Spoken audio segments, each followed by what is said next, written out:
السلام عليكم دفعة أولى ثانوي، أهلا بيكم في سيشن جديدة النهاردة عشان نقفل يونت 2. أخدنا قبل كده يونت 1 كاملا ودخلنا في يونت 2. النهاردة هناخد كلمات خاصة بيونت 2 ودي كلمات الفوكاب الأخيرة في اليونت إن شاء الله. ركزوا معايا كويس قوي، ورقة وقلم، ورقتك وقلمك، وتكتب ورايا أي نوت أنت عايز تكتبها. اتفقنا يا بطل؟ طيب أنا الحقيقة المفروض إن احنا بيبقى عندنا في سكيل مرتبطة شوية بالفوكاب. أنا كنت قايلة لكم قبل كده إن احنا عندنا مهارات اللغة 4 منهم الريدنج. طيب هو ليه بيجيب لك ريدنج؟ حد فيكم سأل هو ليه بيجيب ريدنج في الدرس بتاع الفوكاب؟ ليه بيعرضكم لمهارة الريدنج؟ لأن هو عايز إن أنت تتعرض الأول لكونتكست عشان تقدر ان انت تطلع منه الكلمات وتفهم، مش تطلعها بس، هو عايزك تفهم الكلمات من خلال سياق مكتوب. سياق ايه؟ مكتوب. الحقيقة ان المهارة دي المفروض انها تتعمل قبل ما ناخد الفوكاب، فانا هعمل كده.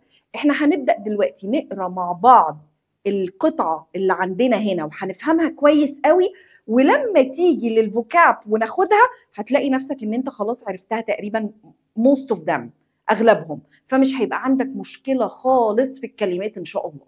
تعالى كده نشوف مع بعض ونبدأ بالريدنج ونتعرض للكلمات اللي موجودة في اليونت ده. عندنا هنا reading text، وعن واضح كده من البيكتشر لو احنا بصينا واضح ان احنا هنتكلم عن ايه؟ رجل اطفاء، صح؟ بنقول عليه كده. بس انا قلت لكم we need to stress on English، محتاجين ان احنا نركز اكتر على اللغه، بلاش ان احنا نستسهل. عارفه ان انتم ممكن تقولوا لي يا ميس هبه احنا مش بنعرف اللغه كويس، عندنا مشكله ما بنفهمش اصلا الكلام. نحاول ونجاهد نفسنا عشان بعد كده اللغه مهمه في حياتك. فانا مش عايزه، انا مش جايه على فكره ادلق لك المنهج وامشي، لا والله العظيم لا، لان انا حابه جدا ان انت تستفيد لاقصى درجه. طب الاستفاده هتيجي منهج وخلاص؟ طبعا انت هتقفل لي درجات، بس ما فيهاش حاجه كمان ان انت تعرف معلومات زياده، وان انت تبقى عارف حاجات ما حدش هيقولها لكم في المدرسه.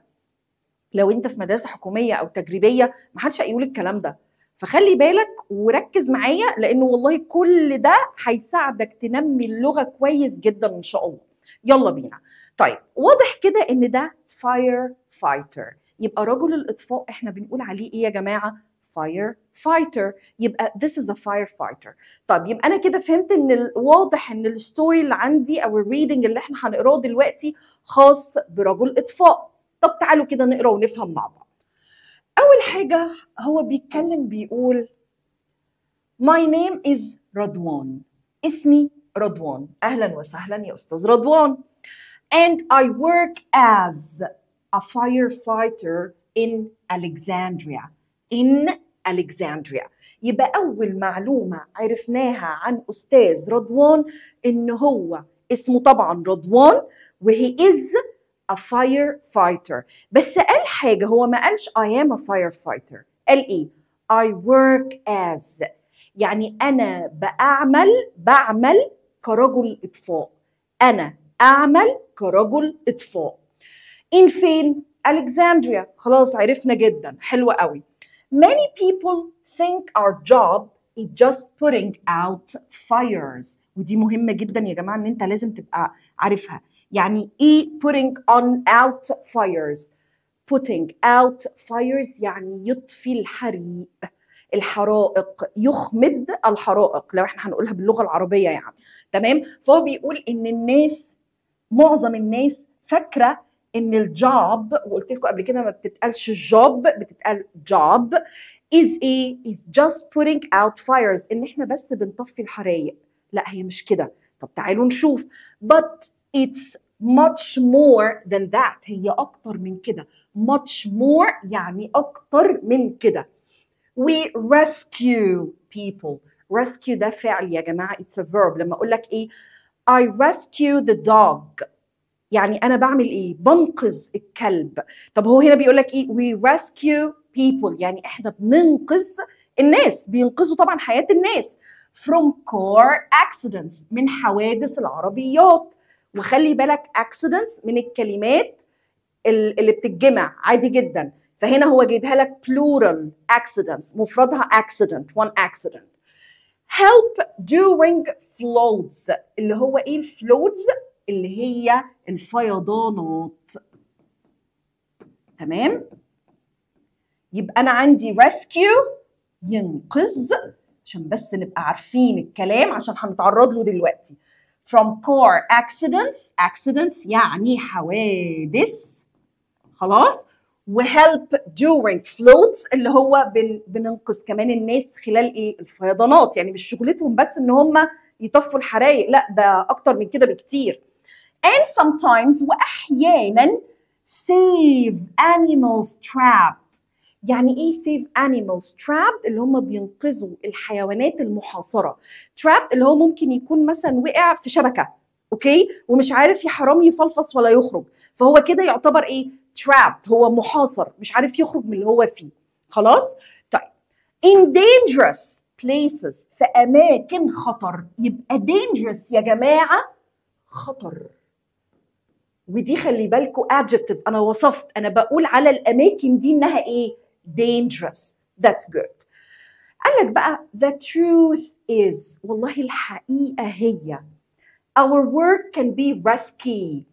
كان يعني risky يعني مفحوم بالخطر، اوكي، برضو خطر، هي على فكره synonym to dangerous، خلي بالكم. I have entered burning buildings where smoke made it. يعني هو قال ان انا هنا دخلت مباني فيها حريق، محروقه، يعني مليانه حريق، اوكي، where smoke made it، وكان موجود smoke. يعني ايه smoke؟ دخان، اوكي، موجود في المكان. فطبعا حاجه صعبه قوي. طب انت لما تدخل مكان اعوذ بالله زي كده هيحصل لك ايه؟ مش هتعرف ايه؟ تتنفس، صح؟ فهنقول ايه؟ it made it hard، يبقى خلى السموك هنا made it hard to see and breathe. الدخان من كتره في البيلدينج في المكان ومن الحريقه مخليك مش عارف لا تتنفس ولا تشوف حاجه، اوكي، مش عارف تشوف ولا عارف تتنفس. I've stood on shaking ladders.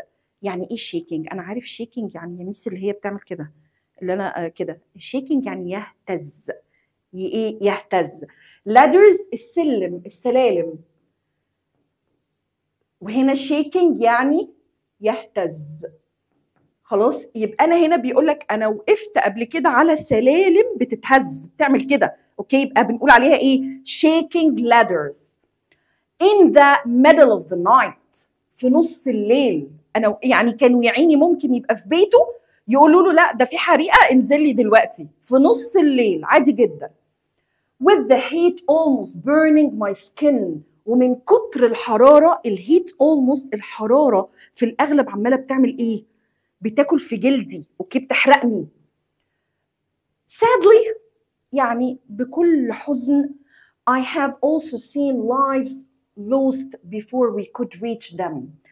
طيب خلي بالكم الكلمة دي مهمة قوي. lives دي جمع life، اوكي، خلي بالكم دي مش live، وهشرحها بالتفصيل ان شاء الله لما نيجي ناخد الفوكاب دلوقتي. طيب قال لك انا شفت كتير حياة ناس بتروح قبل ما نوصل لهم، reach them، نوصل لهم. these moments، اللحظات دي stay with me forever. يعني ايه forever؟ للأبد، للأبد. اللحظات دي بتفضل معايا forever، يعني هو مش نسيها، هو فاكرها ومحفورة في دماغه، مش قادر ينسى الكلام ده. yet we do it، لكن احنا بنعمله because we believe in obligation، the duty to help each other. والله احنا بنعمل ده علشان احنا we believe، احنا بنؤمن بالالتزام. obligation يا جماعة يعني التزام، هو لازم، ده واجبه. the duty الواجب to help each other، عشان نساعد بعض. يبقى ده الواجب بتاعهم ان هم يساعدوا ايه؟ الناس. no matter the cost، مهما كانت التكلفة. خلي بالك هي cost هنا مش معناها بس ان انت تمن شيء. يعني لما اقول لك مثلا this board cost مثلا 100,000 for example. لا انا مش قصدي كده، انا مش قصدي كده. هي كوست هنا يعني يكلف مهما كان ثمنه، مهما كان ايه ثمنه، تكلفته. in every emergency، في كل حالة طوارئ. emergency حالة طوارئ. we must act quickly، لازم نتصرف بسرعة. طبيعي في حاجة طارئة، ناس بتموت، المبنى بيتحرق، لازم يبقى فيه الاكت ايه؟ سريع. اوكي. stay calm، نفضل هادين هادين. stay calm and trust our training، ونثق في التدريبات اللي احنا كنا بنعملها. هو المفروض على فكرة عشان ينقذ ناس هو اوريدي بيعدي على تريننج كبير جدا عشان يروح ينقذ الناس، فطبيعي هو بيثق في قدراته وبيثق في التدريب اللي هو عمله. طيب ايه اللي حصل بعد كده؟ we don't think about fear، احنا مش بنفكر في الخوف. in those moments، في اللحظات دي انا بشيل الخوف خالص من قلبي ومن دماغي، ما ينفعش افكر في خوف ابدا. we think about the people waiting for us، احنا بس بنفكر في الناس اللي مستنييننا ننقذهم. I'm proud to serve my community، والله انا فخور ان انا بخدم الكوميونتي بتاعي. خدنا كوميونتي قبل كده طبعا وقلناها، فمش محتاجه ان انا اقولها تاني. اوكي. I know that my work saves lives، انا عارف ان شغلي ده بينقذ ارواح. lives يعني ارواح. and that is worth every risk، وده يستحق. worth يعني يستحق كل مخاطره احنا بنخاطرها، كل ريسك بناخدها. when you help others، لما بتساعد الاخرين، you are just doing a job. you are not just doing a job، مش بس انت بتعمل شغلك. you are protecting hope itself، انت كمان بتحمي الامل نفسه. الهوب اللي هو ايه؟ الامل. يبقى انت كده بتحمي الامل. والله يا حاج رضوان احنا استفدنا جدا، و thanks a lot for your efforts، شكرا لمجهودك الخرافي. عشان تعرفوا بس الناس بيتعبوا ازاي، مش الفاير فايترز بس، احنا عندنا دكتورز، الانجينيرز، الفاير فايترز، اي حد والله بيشتغل بينقذ ارواح. يعني ربنا يبارك له طبعا في حياته يا رب، كده ان شاء الله لما تكبروا وتوصلوا لحاجه كبيره كده. اوكي. طيب احنا كده اتعرضنا للفوكاب، اغلب الفوكاب، ودي خلي بالكم التارجت فوكابلاري اللي احنا هنتعرض ليها. احنا قلنا قبل كده ان كل يونت في الليسنز بتاعته بيبقى موجود تارجت فوكاب، دي اللي بتيجي definitely بالتاكيد بتيجي في الامتحان. بعد كده عندك extra vocab، وعندك طبعا synonyms وantonyms واكسبريشنز وايديومز، كل دول لازم تعرفهم. بس انت بتحفظ التارجت فوكاب، الكم الباقي ده كله انت مش هتعرف تحفظه، انت جاست هتحل كتير. كل ما هنحل كتير كل ما هتلاقي نفسك تمام، الدنيا معاك زي الفل. تعالوا بقى نرجع كده للفوكاب. احنا خلصنا كده ايه؟ الريدنج and that's perfect الحمد لله. هنبدأ كالعادة يا جماعة بالإيه؟ بالتارجت فوكابلاري. إيه التارجت فوكابلاري؟ الكلمات الرئيسية بتاعتنا. Unit 2 lessons 3 4 and 5. طيب إحنا لسه قايلين emergency وقلنا إنها حالة طوارئ، وخلي بالك من نوعها إنها noun، اسم. طيب يبقى احنا اتعرضنا للكلمة دي وقلنا emergency حالة طوارئ. طب على فكرة انا لسه قايله لكم انها تجمع عادي. هل ينفع اقولها emergencies واجمعها؟ ينفع، مش غلط. اللي بعده risky it's an adjective، صفة. اوكي. محفوف بالمخاطر، حاجة خطرة، وده طبعا adjective بوصف. فاقول لك مثلا it's a risky plan، الخطه دي ايه؟ خطر، خطيره، يعني كلها مخاطر.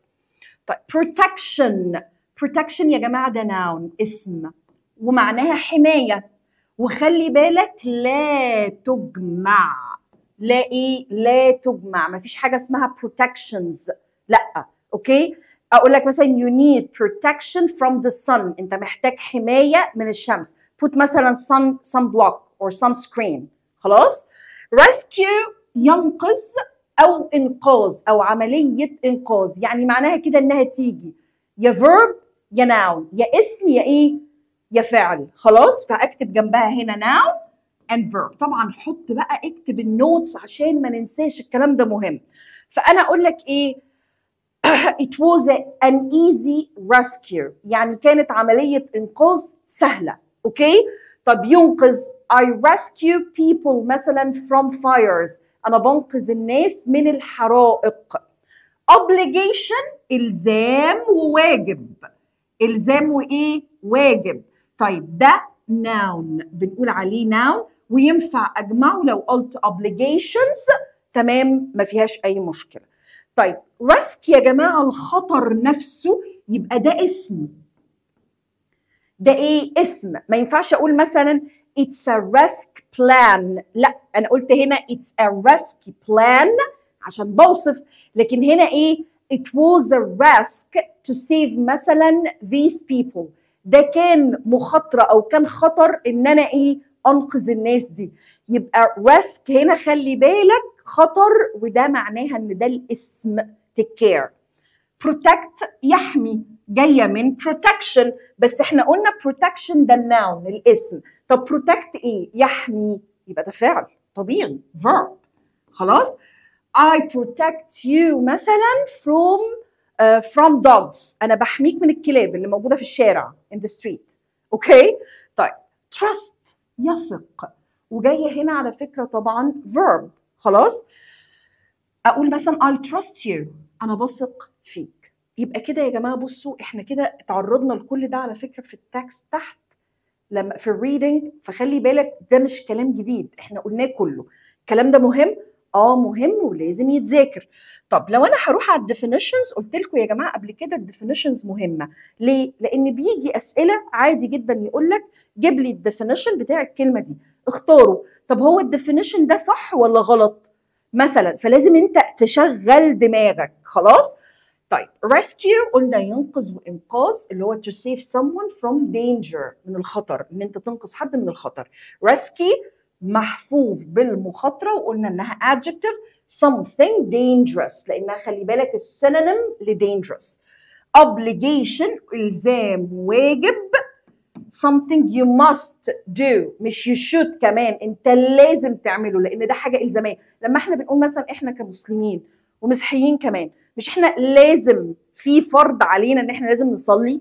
يبقى we must pray to Allah. اوكي؟ يبقى we must pray، دي حاجه ما فيهاش، ده obligation.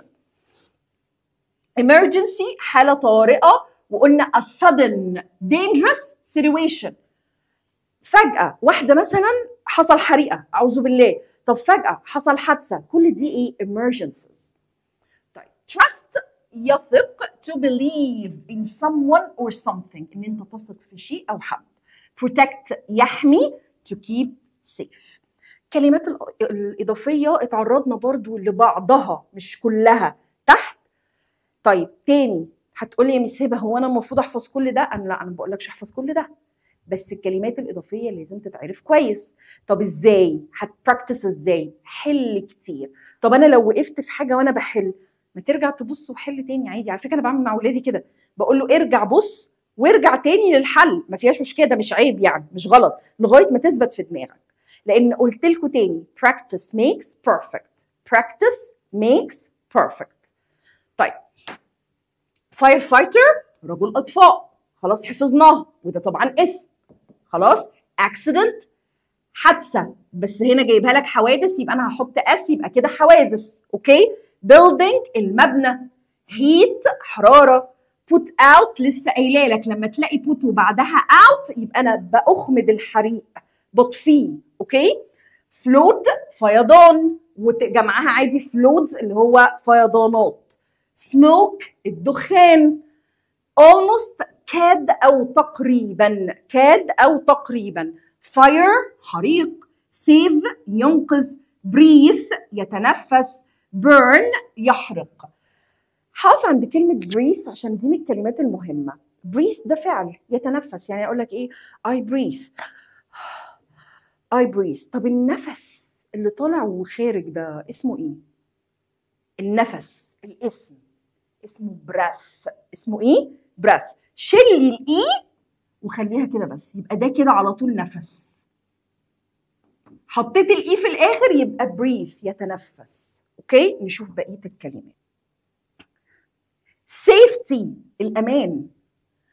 loss لا lose lost خلي بالك lose يعني اللي هو يفقد شيء، الماضي بتاعه التصريف الثاني والثالث lost سهله. cost يكلف او التكلفه. fear الخوف. trap اللي هو قلنا بيحاصر، وقلنا هنا بقى التصريف الثاني هي ملهاش تصريف ثاني، دي من الكلمات او الافعال المنتظمه الريجولر، فعادي جدا بتبقى trapped and trapped. اوكي truth الحقيقه. burning محترق، لما قلنا ايه the burning building المبنى المحترق. middle منتصف، middle يعني ايه في النص. duty واجب. quickly بسرعه، تمام اقول لك مثلا I run quickly يبقى انا كده بوصف الفعل، خلي بالك احنا قلنا قبل كده ال ly يبقى انت كده adverb. train التدريب. اوكي التدريب. community خدناها يعني عيب بقى مجتمع خلاص. lives ارواح، وقلنا دي جمع life. طب انا قلت لكم ان انا هقف عند دي شويه، احنا قلنا lives جمع life اللي هي الارواح خلاص.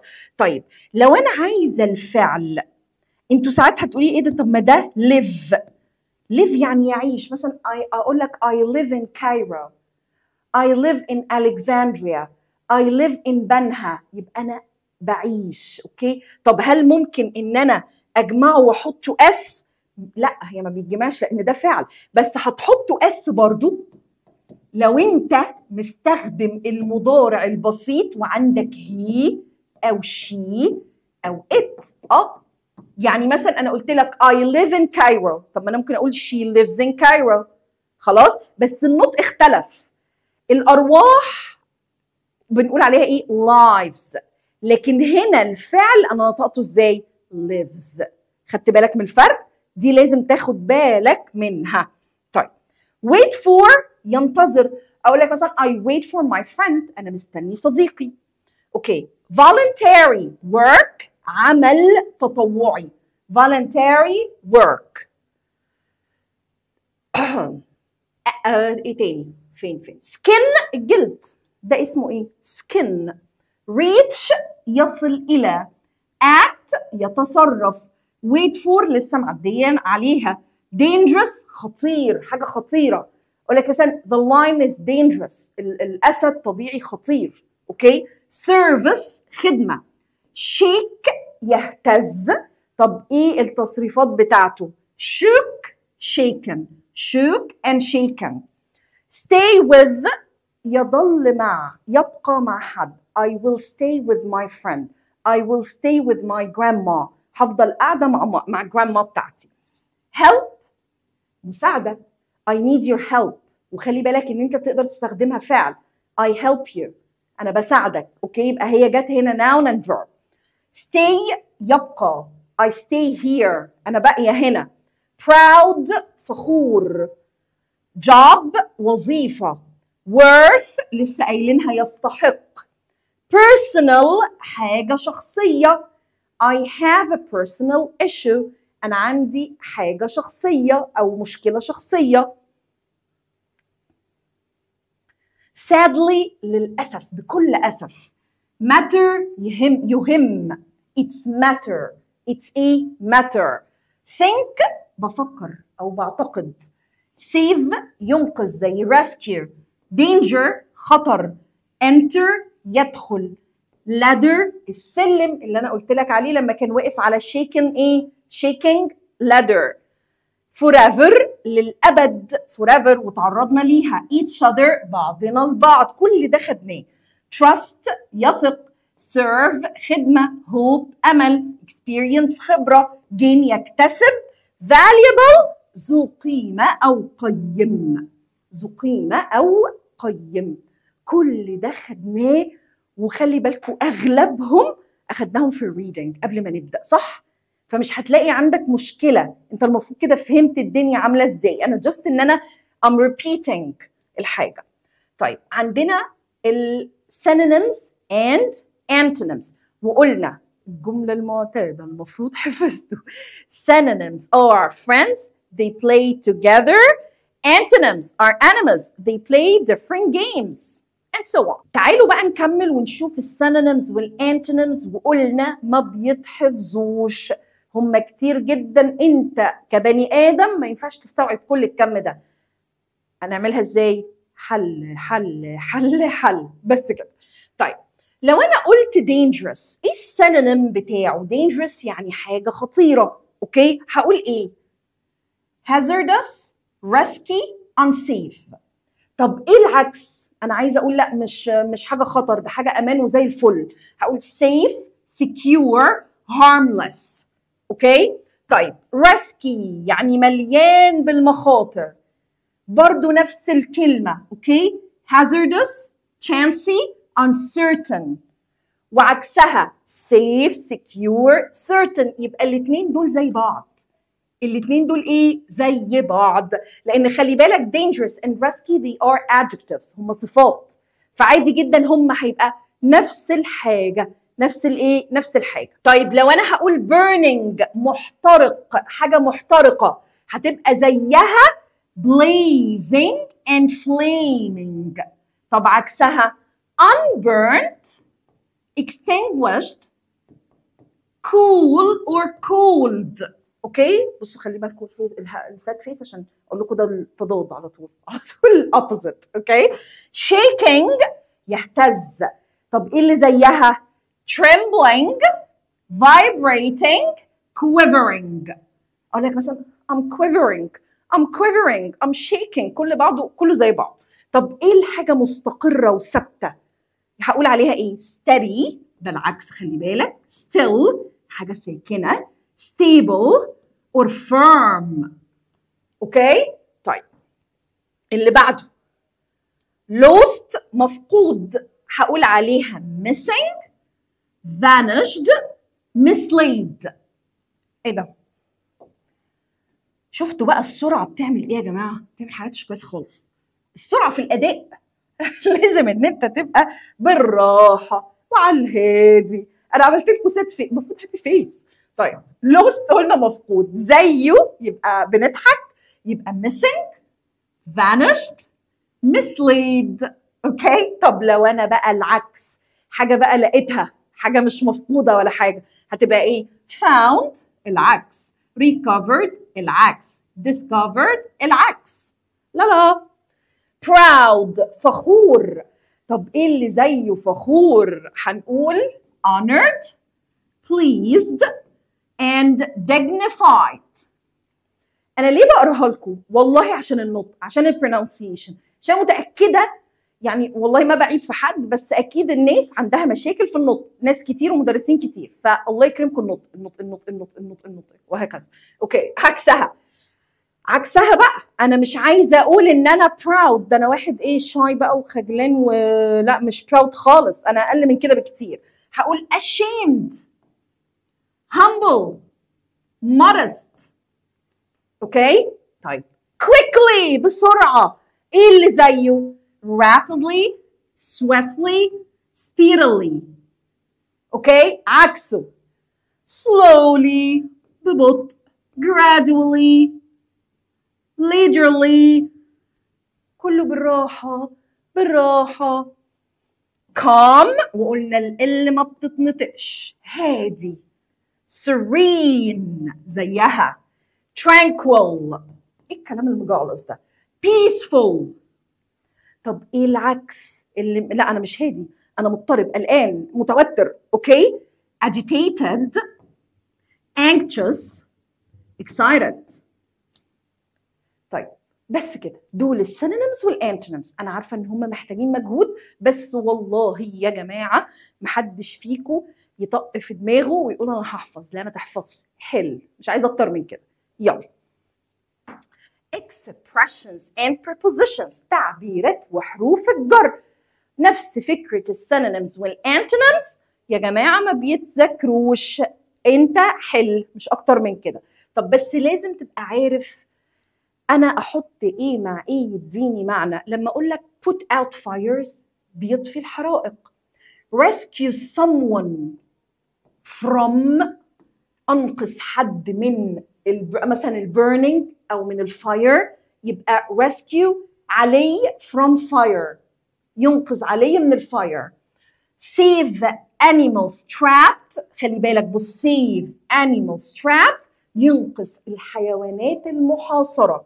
ممكن تبقى محاصرة بالحريقة، محاصرة بمثلا wild animals، ممكن تبقى محاصرة بالشبك بتاع الهيومن and so on. burning buildings مباني محترقة. make it hard to يجعله من الصعب أن، حاجة صعبة أنها تتنفذ مثلا. in every emergency في كل حالة طارئة. act quickly يتصرف بسرعة. act يجي معاها ايه؟ quickly. stay calm خليك هادي. stay calm dearie. okay. stay calm buddy خليك هادي. do a job، اوعى تقول make a job، مادام بفعل حاجة تبقى do a job. proud to فخور بشيء. I'm proud to work مثلا as a firefighter. in the middle of دي خلي بالكم دول مكتوبين غلط فأنا هقولها لكم. in the middle of في منتصف شيء، منتصف شيء. proud to لسه واخدينها، فخور بكذا. save lives ينقذ الأرواح، هو أنا بكتبها لكم عشان تبقوا عارفين. stay with me مثلا forever، ابقى معي للأبد، يبقى للأبد. believe in يصدق. help each other نساعد بعضنا البعض. no matter the cost مفيش أهمية مهما كان هيكلف. worth every risk يستحق كل مخاطرة. protect hope itself نحمي الأمل نفسه. بس كده.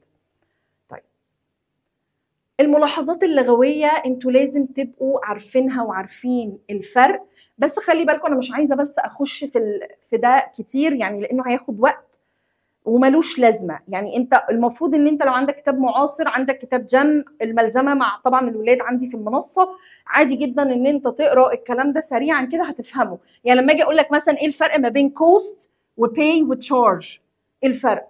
كوست حاجه بيكلف شيء، باي انا بدفع، لكن تشارج انا هنا بفرض او بطلب ثمن حاجه. هديكوا امثله. لو انا مثلا جيت قلت how much does a house like that cost in America، يعني البيت ده ازاي how much does a house like that cost in America، يعني لو انا عايز بيت زي ده في امريكا يتكلف قد ايه، تكلفته قد ايه. خلاص هنا can I pay by credit card، ممكن ادفع بالكريدت كارد بتاعتي. the restaurant charged us 40 pounds for the meal، يعني الطلب مننا الريستورانت طلب مننا ان احنا نديله فلوس 40 جنيه لكل ايه وجبه. يبقى ده الفرق ما بين cost و pay and charged. اوكي. طب هنا الفرق مثلا ما بين valuable and valuables.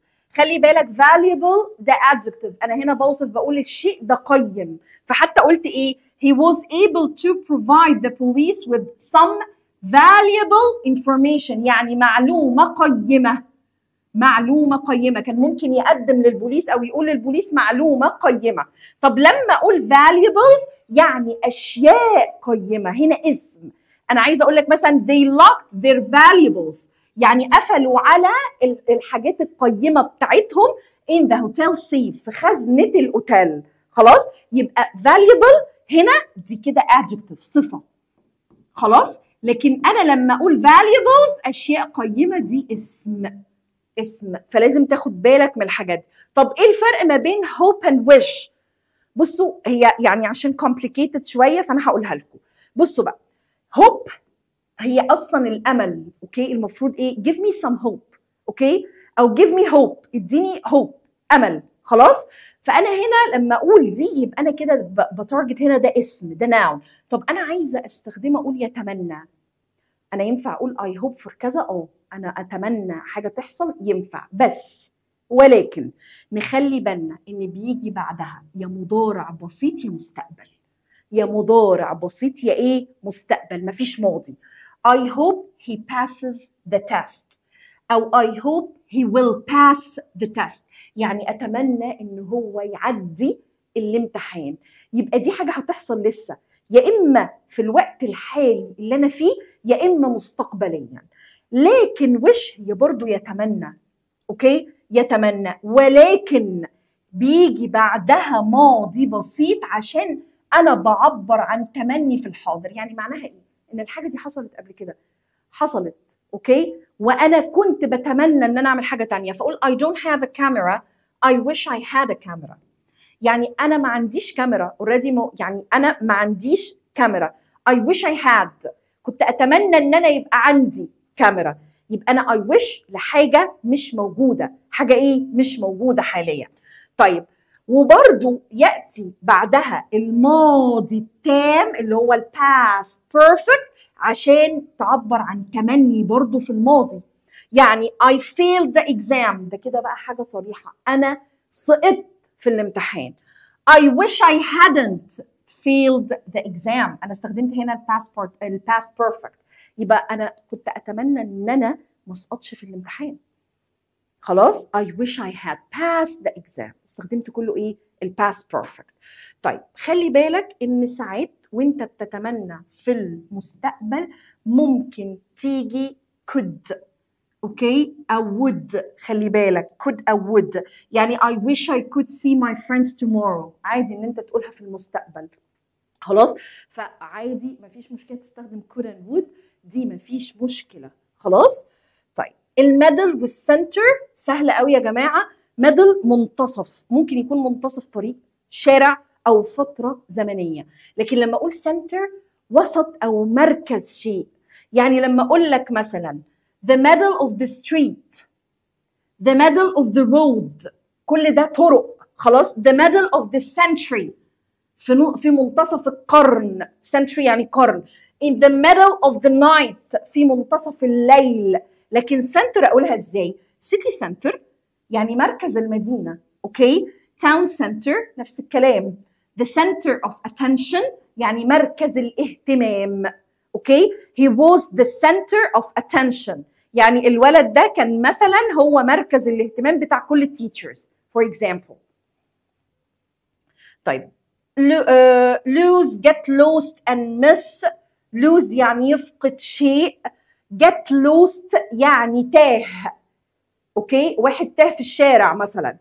and miss يفقد شيء، او يعني مثلا الباص مشي I miss the bus، خلاص. بيفقد مواصله، بيفتقد لشيء I miss you، انا بفتقدك، خلاص. فكل ده في فرق، في فرق. فلوز هنا he lost his bag، عادي فقدها، فقد الباج، ضاعت، اوكي. yesterday and he hasn't found it، واحنا قلنا lost هنا الماضي بتاع lose. while my son was in Alexandria he got lost يعني تاه، الولد تاه لما كانوا في اسكندريه، تاه he got lost، وهنا خلي بالك ده الماضي بتاع get، اوكي. طيب I miss my father، انا افتقد والدي، اوكي، افتقد والدي so much and I haven't seen him for a long time، وما شفتوش بقالي مده طويله. I got up late so I missed the train، يعني فقدت الايه، مش فقدته يعني ضاع مني، اللي هو انا ما لحقتش الترين، مشي عشان اتاخر. فهو ده الفرق الجوهري. كده خلصنا الكلمات بالاكسبريشن synonyms and antonyms and now it's time to practice.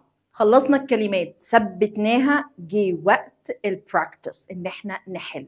وتاني قلت لكم طول ما احنا بنحل كتير طول ما الدنيا هتبقى كويسه جدا معاك ومش هتنسى حاجه خالص. يلا let's start. ما عندكش طبعا الشيت لان ده للاولاد عندي في المنصه، عادي جدا، هات ورقه وقلم، وكل الكلام على فكره هو نفسه في اي كتاب مع اختلاف بس الجمل، عادي بتحصل. يلا let's start. طيب احنا هنا هنعمل exercise على التارجت vocabulary اللي هو الكلمات الرئيسيه اللي عندي في اليونت، اوكي. يلا نبدا. طبعا السؤال ده قلت لكم وبعدها للمره المليون، بيجي في الامتحان تشوز، لازم هيجيب لك 4 اختيارات ويقول لك اختار منهم.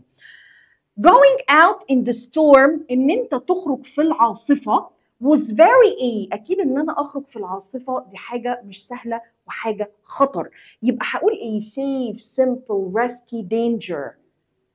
risky لان انا بوصف هنا، خلي بالك ما ينفعش اقول danger لان danger ده الخطر نفسه، فده مش ما ينفعش. خلاص. number 2 the lifeguard اللي هو منقذ الارواح، اي حد. اللايف جارد ده اللي تلاقيه مثلا على البحر ده اسمه لايف جارد، اوكي، اللي بينقذ روح اي حد. was able to aid the child from drowning. drowning يا جماعه يعني الغرق. اللايف جارد ده اللي قاعد على البحر كده ومستني، او على البول ومستني لا قدر الله اي حد كده يروح ينقذه. فبيقول لك ان هو كان بامكانه ان هو was able، كان قادر ان هو ينقذ الطفل من الدراونينج. drowning الغرق. يبقى هقول rescue ولا trick خدعه، harm اذى، ولا surprise مفاجاه؟ rescue طبعا was able to rescue. trick هنا يعني خدعه، مش معايا. harm اذى، خلاص. surprise مفاجاه. كل دول انا مش عايزاهم. خلاص. اللي بعده number 3 wearing a uniform، ان احنا نلبس يونيفورم لبس موحد is not a choice، ده مش خيار. it is an E. طب انا بقول لك ده مش خيار، اروح قايله choice؟ اكيد لا. اقول fantasy حاجه خياليه كده، ولا obligation الزام، ولا dream حلم؟ اكيد obligation. very good, that's great. طيب number 4 we eat our teachers to guide us. احنا بنعمل ايه في our teachers عشان هم بيوجهونا؟ guide us، they guide us. يبقى without بنشك، نشك يعني احنا بنشك في التيتشرز بتوعنا، اعوذ بالله. betray نخدع، نخدع. trust نثق، ولا ignore نتجاهل؟ يعني الموضوع سهل قوي يا جماعه. trust، we trust our teachers. a fire حريقه in a crowded building. crowded building يعني مبنى مزدحم. crowded يعني مزدحم. خلاص. is a serious حاجه جاده. هقول serious festival مهرجان، agency اللي هو يعني ايه ده؟ emergency، currency عمله، ايه ده؟ emergency. a serious، ايوه a serious emergency. number 6 wearing a helmet. helmet اللي هي الخوذه يا جماعه اللي بتتلبس. يعني وانا مثلا سايق البايك بتاعتي، سايق الموتور بايك، لازم احط ايه؟ helmet، حاجه بتحمي دماغي. will help you during an accident. ان هو هتحميك اثناء الحادثه. يبقى الدامج هتدمرك، ولا protect تحمي، expose بتعرضك لشيء، ولا forget؟ ها protect of course. excellent. number 7 in case of a fire، لو حصل حريقه لا قدر الله، always call the A services immediately. كلم مين؟ خدمه ايه؟ خدمات الطوارئ. يبقى هقول ايه؟ emergency services. مفيش حاجه اسمها obligation services. هو ازاي يعني؟ خدمات الزاميه ازاي؟ rescue انقاذ، هي بتتسمى emergency services. number 8 the firefighters رجال الاطفاء worked tirelessly. tirelessly بلا كلل وبلا ملل وبلا ايه؟ ما يحسوا ان هم تعبانين، بلا تعب زي ما بيقولوا. to aid the people trapped in the burning building، عشان ينقذوا الناس اللي ايه؟ اللي trapped محاصرين بالحريقه في الايه؟ في البيلدينج. خلاص. طب protect ولا trust ولا risk ولا rescue؟ اكيد بينقذوا، يبقى to rescue. that's perfect. it's your legal ايه؟ حاجه قانونيه to pay your taxes every year. يبقى it's your legal ايه؟ التاكسز الضرايب. taxes اللي هي الضرائب. طب الحاجات دي لازم تدفع، يبقى it's ايه؟ obligation الزاميه. يبقى هقول ايه؟ legal obligation الزام قانوني. الزام ايه؟ قانوني. wearing a helmet لسه واخدينها فوق، can your head from serious injury while cycling. cycling يا جماعه اللي هو السبورت بتاعت السايكلينج، وانت سايق الدراجه دي بنقول عليها ايه؟ العجله دي اسمها سايكلينج. اوكي طيب injury اللي هو ايه؟ اللي هو اصابه. اوكي اي اصابه فبتحميك، يبقى ايه؟ trust ولا risk ولا protect ولا rescue؟ انا بقول ان الهلمت ايه؟ protect your head، هتحمي راسك. driving without a seat belt، حزام الامان، ان انت تسوق بدون ما تحط حزام الامان is a serious aid to your safety، للامان بتاعك. يبقى هقول ايه؟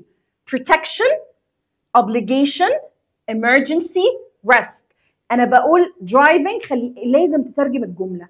driving without a seat belt، السواقه بدون حزام الامان is a serious ايه؟ risk. برافو عليك، خطر. ده خطر شديد لايه؟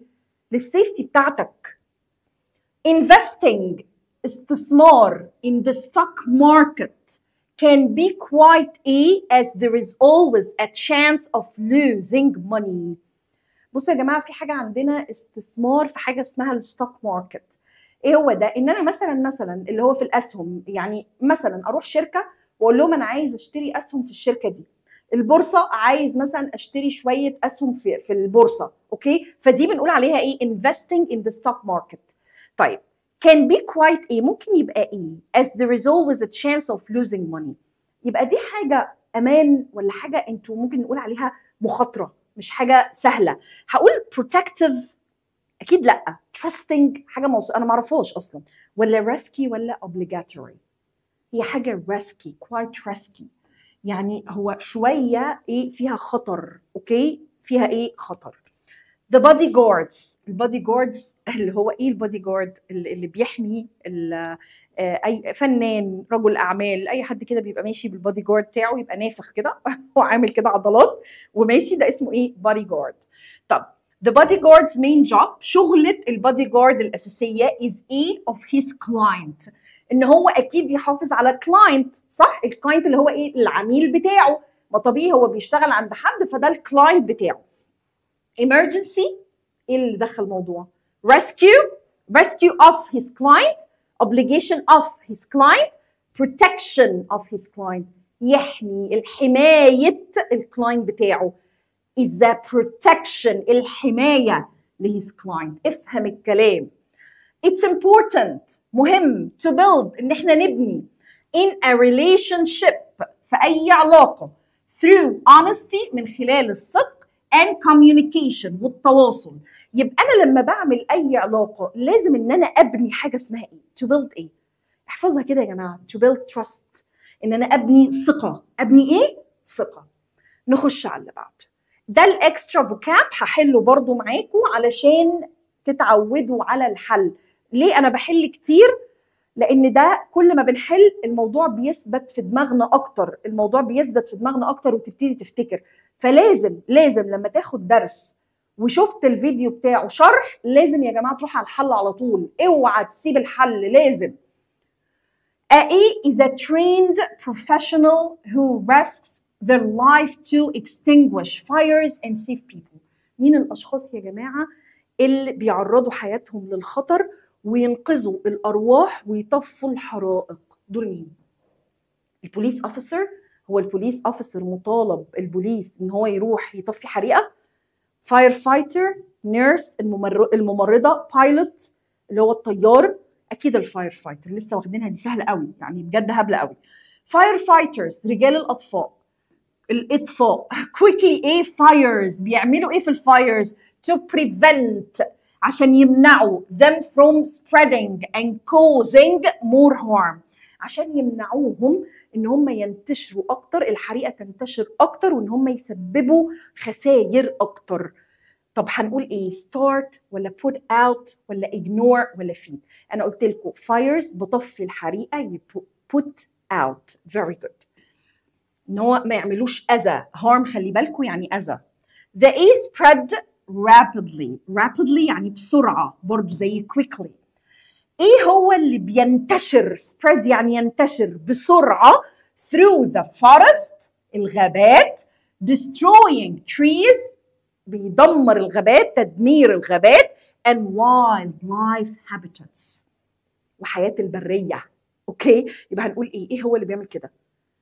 الفاير. خلي بالك الحاجة الوحيدة اللي بتنتشر فعلا بسرعة، يعني الفلود بينتشر الفيضان، بس هياخد وقت شوية عقبال ما المية تعلى وتبتدي، فليه انديكيشنز، يعني انت بتبقى فاهم هيحصل ايه. الايرث كواك بيحصل فجأة، لكن هو خلي بالك مش بيدمر الدنيا قوي كده، يعني اللي هو مش هيوقع لك الاشجار وهيحرقها لك وكده. الايرث كواك طبعا الزلزال، الستورم العاصفه هو اكتر حاجه بتسبريد كويكلي الفاير، لان الايرث كواك هو مش بيسبريد، الزلزال مش بيسبريد، هو جاست ان هو ايه، بيقوم في حته معينه خلاص وبتحصل وخلاص. اللي بعده 18 rescue teams اللي هم مجموعات الانقاذ are sent to، خلي بالك ده passive، اخدت بالك؟ اتبعتوا عشان ايه؟ to aid people trapped in collapsed buildings or dangerous areas. الريسكيو تيمز دول اللي هم مجموعات الانقاذ اتبعتوا لمكان عشان يعملوا ايه في البيبل المحاصرين في اماكن يعني building collapse buildings، اللي هي collapse على فكره يعني falling buildings اللي هي واقعه. مش عارفه اكتبها لكم بالعربي، اللي هي ممكن نقول ايه، falling وخلاص، مش قادره اجيب لكم العربي بتاعها. collapsed buildings or dangerous areas. يبقى هقول ايه؟ to rescue، عشان انا بنقذ الناس من البيلدينجز الواقعه الكولابس اللي هي falling down. اوكي طيب in a stressful situation، في stressful situation موقف كله تحت ضغط stressful، it's important to act slowly، ان انت تعمل ايه بالراحه and deeply to keep calm. يبقى ايه؟ to breathe. ايوه كده، لما يبقى تتحط في موقف صعب وفي ستريس جامد try to breathe in and out in and out in and out. Number 20 someone on the door، حد عمل ايه في الباب when they want to get your attention or ask to come in. يبقى انا بعمل ايه في الباب؟ هو انا بهت، انا بضرب الباب، waves بشوح له كده، ولا knocks، ولا بسقف له claps. اوكي knocks، برافو عليكم excellent knocks. entering a building، ان انا ادخل مكان، مش building يعني اللي هو ايه، مبنى، can be extremely dangerous، ممكن يكون خطر رهيب due to flames and smoke، من كتر الدخان والتطاير اللي طاير، الفليمز اللي هي ايه، الشعلات اللي طايره دي، فهقول عليها ايه؟ entering an empty، اكيد لازم يبقى فيه هنا empty يعني خالي. cold burning quiet، اكيد انا بقول flames and smoke يبقى المكان بيتحرق، يبقى burning. okay number 22 rescuing a person، انقاذ شخص from a high place، من مكان مرتفع by climbing a ladder، ان احنا نتسلق السلم is a very and dangerous task. هقول هو easy task، risky و dangerous، slow ولا boring؟ حاجة خطر خطر خطر، يبقى risky and dangerous الاثنين. after the earthquake، وقلنا earthquake يعني زلزال، بعد الزلزال اللي حصل many people were under rubble and needed help to escape، يعني الناس كانوا محاصرين ومش عارفين، محتاجين حد ينقذهم، محتاجين حد يقول لهم ايه to help them to escape، عشان يجروا ينفذوا بجلدهم، يبقى trapped. okay it doesn't what others think، it doesn't مش مهم ايه اللي الناس التانية فاكرينه او بيفكروا فيه. what truly matters، اللي بيهم فعلا is your own conviction and actions.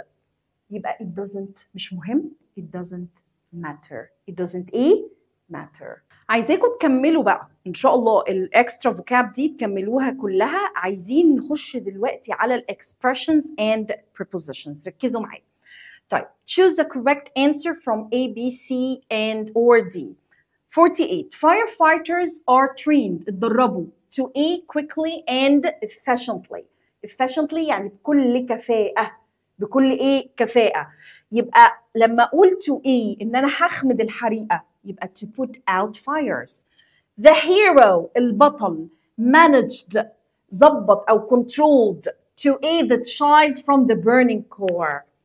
طب هقول to protect hope itself، ايه علاقتها بالموضوع؟ يعني ان انا احمي الامل نفسه، ولا rescue from، ولا do a job، ولا believe in؟ تعالوا نقراها تاني. The hero managed، الرجل ظبط او managed يعني تحكم في الموضوع. To aid the child، to aid to rescue the child from، انا from دي مش عايزاها لان to rescue the child already انا عندي from. هي دي التركايه، خلي بالكم عشان ساعات ممكن يبقى في حاجات كده في الامتحان عجيبه. During the earthquake، خلال الزلزال او اثناء الزلزال، many people work together، ناس كتيره اشتغلوا مع بعض. To be trapped under the rubble، تحت الانقاض، عشان يجيبوا الناس من تحت الانقاض. هقول to stay calm، to act quickly، to save animals trapped، proud to، لازم يتصرفوا بايه؟ بسرعة. يبقى to ايه؟ to save animals trapped، to save animals trapped، وانا مش محتاجة trapped هنا لان already هي مكتوبة. اوكي. انا بقى معلش باخد من كل حاجة كم واحدة كده عشان تعرفوا تحلوا. Choose the 2 correct answers out of the 5 options given. خلي بالكوا ده هنا بيطبق على synonyms and antonyms. طب تعالوا كده نشوف. Exploring the abandoned factory، اللي هو الفاكتوري خالي empty مهجور، was a dangerous undertaking. The synonyms of dangerous are ايه السينونيمز بتوع dangerous يا جماعه؟ خطر. هنقول safe، اكيد ده مش يعني مش شبهه. secure، hazardous، harmless، risky.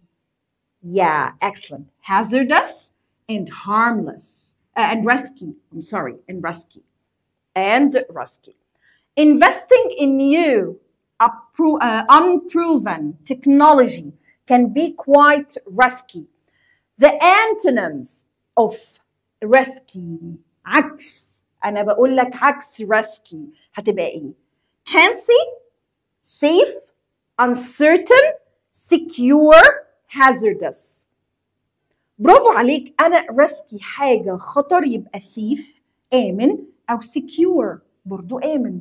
أوكي؟ يبقى يا ده يا ده. أوكي. The burning embers glowed in the fireplace long after the flames died down.